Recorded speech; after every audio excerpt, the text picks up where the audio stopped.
नमस्ते मित्रों, अगला सवाल है आपसे कि प्राणायाम के दौरान हमारी मनोदशा, मनोभावना, एटीट्यूड क्या होना चाहिए, विशेषकर तब जब हम सांस खींचते होते हैं यानी कि इनहेल करते रहते हैं और जब सांस छोड़ते रहते हैं यानी कि प्रश्वास करते रहते हैं, एक्सहेल करते रहते हैं।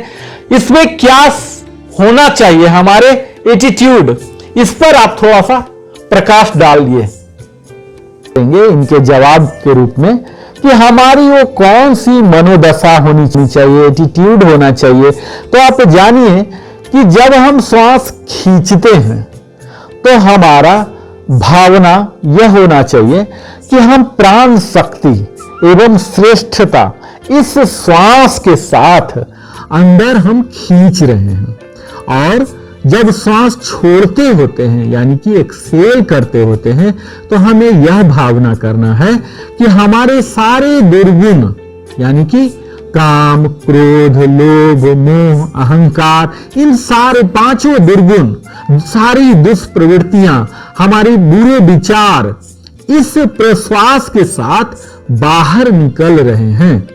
हम सांस जब भी लेते हैं तो सिर्फ हवा नहीं खींचते हैं, उसके साथ ब्रह्मांड की सारी ऊर्जा को उसमें खींचते हैं।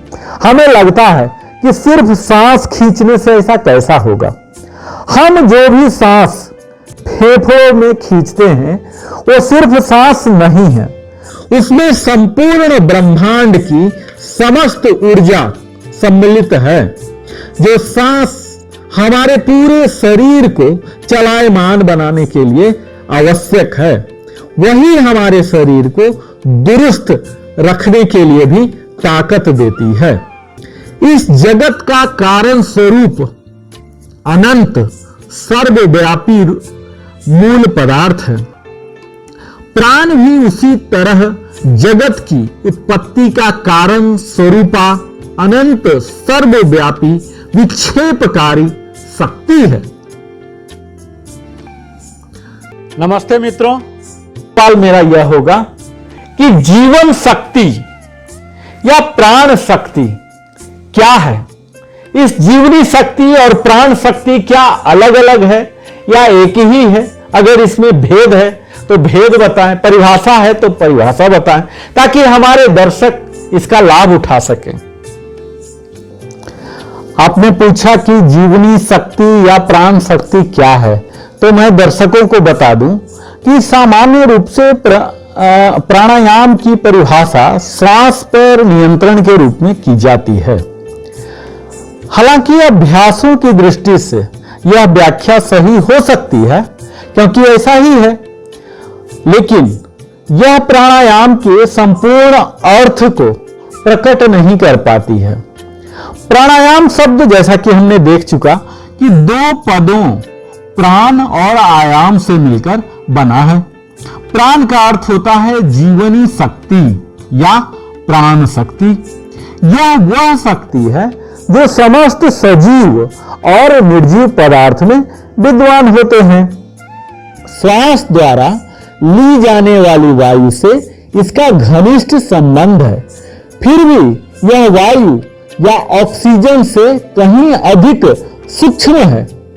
इसीलिए प्राणायाम को फेफड़ों में अतिरिक्त ऑक्सीजन की आपूर्ति के लिए किया जाने वाला श्वसन व्यायाम हमें नहीं समझना चाहिए।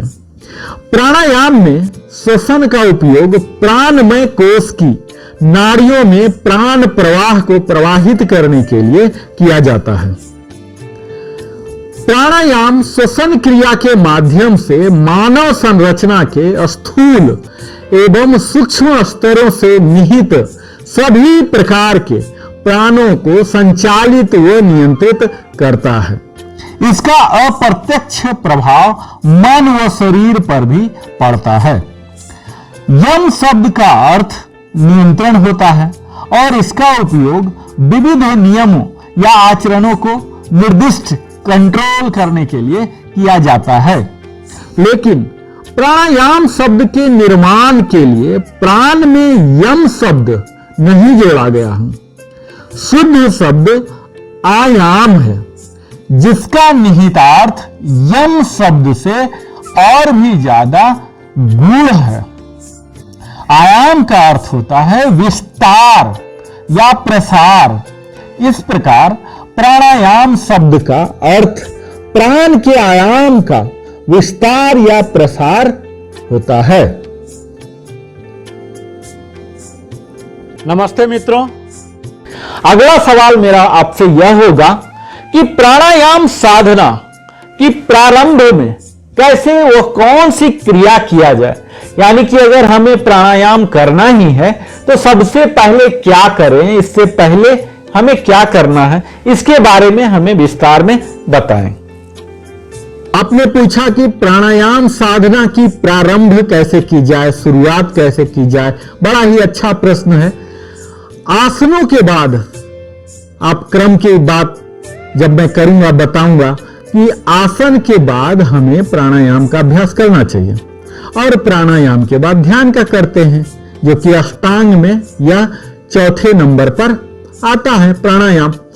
प्राणायाम की तकनीकें ऐसी विधियां हमें प्रदान करती हैं जिसके द्वारा हमें जीवनी शक्ति को हम सक्रिय और नियमित बना सकते हैं, और अपनी सामान्य सीमाओं से परे जाकर स्पंदनशील ऊर्जा की उच्च अवस्था को भी हम प्राप्त कर सकते हैं।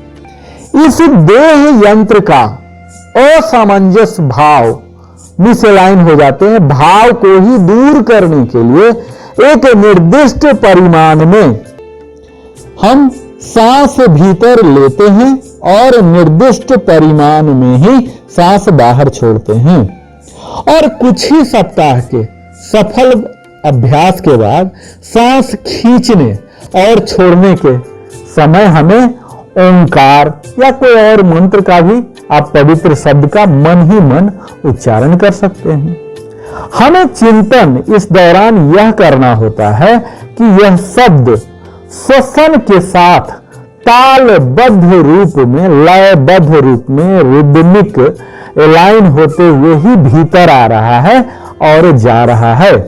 जब भी हम सांस ले रहे हैं तो उसके साथ ही एक बार ओम बोलना है, और जब हम सांस छोड़ रहे हैं तो उसके साथ भी एक बार ओम बोल रहे हैं। यानी कि जितना देर तक इनहेल कर रहे हैं और एक्सहेल, कंप्लीट यह लयबद्ध होना चाहिए।